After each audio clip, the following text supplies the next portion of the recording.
আজ আমরা হিন্দু, মুসলিম, খ্রিস্টান সব ধর্মকে ত্যাগ করে মনুষ্য ধর্মকে আপন করে মানুষকে কি আমরা সাহায্য করতে পারি না? অবশ্যই পারি।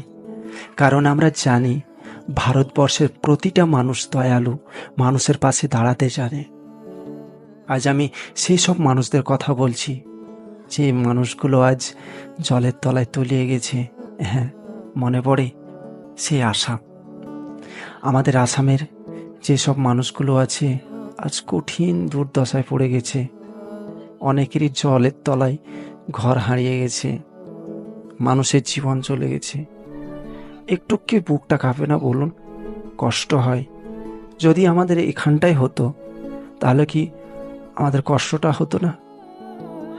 তার জন্য বলছি, আপনারা যে যা পারবেন সাহায্য করুন। আমাকে নয়, আমি জানি আমি একটা ছোট কন্টেন্ট ক্রিয়েটর, কেউ ভরসা করে উঠবে না। মাত্র 22টা ফলোয়ার্স আছে আমার, কেউ ভরসা করবে না।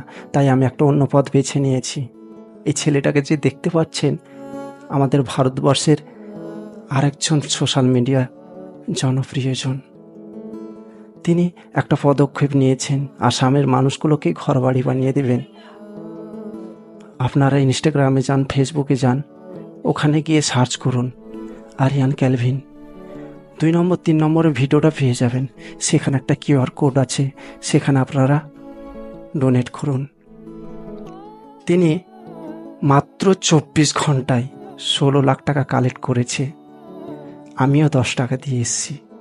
10 টাকাটা বড় কথা নয়। আপনারা ভাবুন, আমাদের ভারতবর্ষে 147 কোটি মানুষ আছে। সবাই যদি 1 টাকা করে দেয়, তাহলে ভাবুন কত টাকা উপার্জন হবে আর মানুষকে সাহায্য করতে পারবে। আর এই ছেলেটা আরিয়ান ক্যালভিন সত্যি বিশ্বাসযোগ্য। তিনি সাহায্য করতে চান মানুষকে, মানুষের পাশে দাঁড়াতে চান। এরকম অনেকেই সাহায্য করছে, কিন্তু আজ আমার কাছে এই ভিডিওটা আসার পরে সত্যি মনটা কেঁপে উঠল।